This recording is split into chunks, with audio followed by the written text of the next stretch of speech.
Hey, hello everyone. I hope you're doing well.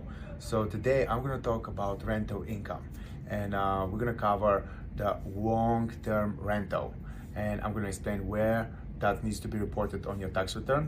What are the main deductions what you can get, and what kind of income that's it. So let's start. What is a long-term rental? Long-term rental, it's a rental which you rent for long period of time, more than 30 days.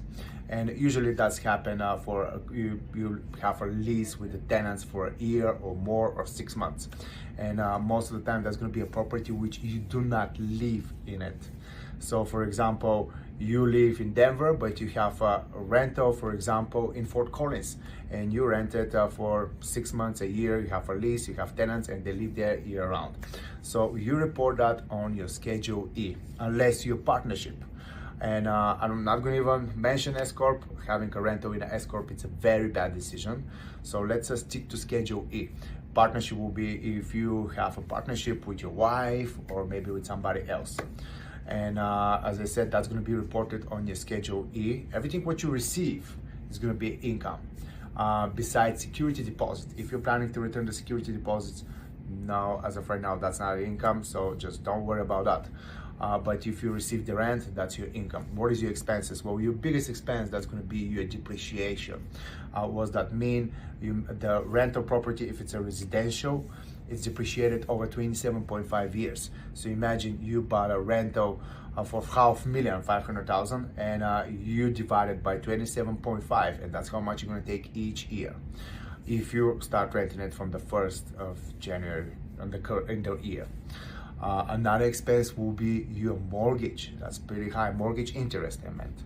Another one is going to be the property taxes. This is the biggest expenses. Then let's do not forget, if you have a management company, you pay for it. That's going to be your expense as well. Who is paying the electricity and the bills? Most of the time, the tenants will be paying the bills, and you want to have the tenants actually paying the bills. You don't want to be paying the bills because that might create some issues in the future. But we're not going to go in details. This is just in general. So so this is your main expenses. Of course, if you have some repairs, you can definitely add them on your tax return, and that's going to lower the taxable income. If for example, you're going to upgrade the roof, or you're going to change windows, that's going to be depreciated over a certain period of time. If for some capitalizations or some improvements, they could be an election, so we can take it in the current year. Just a heads up, that's still an option. In 2024, some of the items could still take a bonus depreciation, which is 60% of the whole, 60% of their value. So this is the main expenses what you could have. Another thing I want to mention, that income is passive income, so that's a little different. And most of the time, the individuals with the rental, they have losses. So this loss is not going to be gone.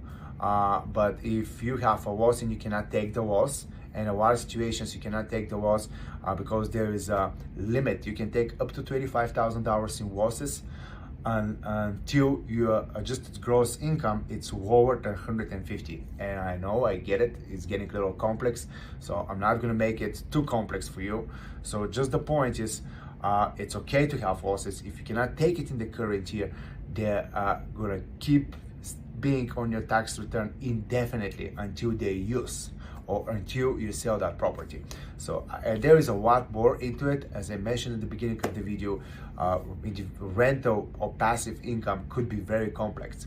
If you have any questions, or if you have rentals and you need help, feel free to reach out. That's what we specialize in.